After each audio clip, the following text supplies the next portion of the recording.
పరిశుద్ధుడా, ప్రేమ కలిగిన తండ్రి, దయగలిగిన మా రాజా, మరొక పర్యాయము నీ పాదాల చెంతకు చేరి ప్రార్థిస్తున్నాం. ఈ వాక్యము వింటున్న ప్రతి ఒక్కరిని కూడా బలపరచమని, స్వస్థపరచమని, నీ రాకడ కొరకు సిద్ధపరచమని యేసుక్రీస్తు నామమున ఈ ప్రార్థన అడిగి వేడుకొనుచున్నాము తండ్రి, ఆమేన్.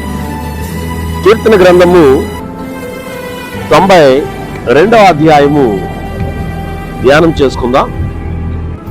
కీర్తన గ్రంథము నుంచి 92వ అధ్యాయాన్ని ధ్యానం చేసుకుందాం. మనకి వెనకాల చెట్లు కనిపిస్తున్నాయి. నీతిమంతులు ఖర్జూర వృక్షము వలె మువ్వు వేయుదురు, లెబనాను మీద దేవదారు వృక్షముల వలె వారు ఎదుగుదురు.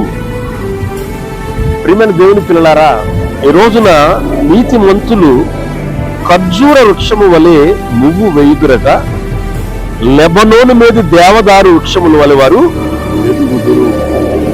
మనం ఎదగాలంటే, అభివృద్ధి చెందాలంటే, ఖచ్చితంగా క్షేమాభివృద్ధి పొందాలి అంటే క్రీస్తు మనలో ఉన్నట్లయితే ఖర్జూరపు చెట్లు లేకుంటే కొబ్బరి చెట్లు, ఏ చెట్టు అయినా చూసుకోండి పచ్చగా ఎదుగుతుంది.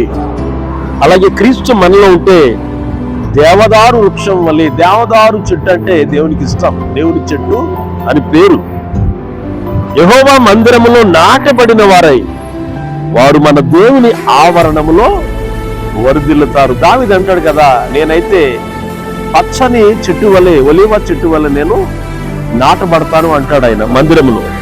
కనుక ప్రియమైన దేవుని పిల్లలారా, ఈ రోజున మనందరము కూడా చెట్ల వలె, చెట్లు ఎంత పచ్చగా చక్కగా అభివృద్ధి చెందుతూ ఉన్నాయో, అలాగే క్రీస్తుని మనం మన హృదయంలో అంగీకరించినట్లయితే మనం కూడా 100దంతలుగా, 60దంతలుగా, 30దంతలుగా అభివృద్ధి చెందుతాము.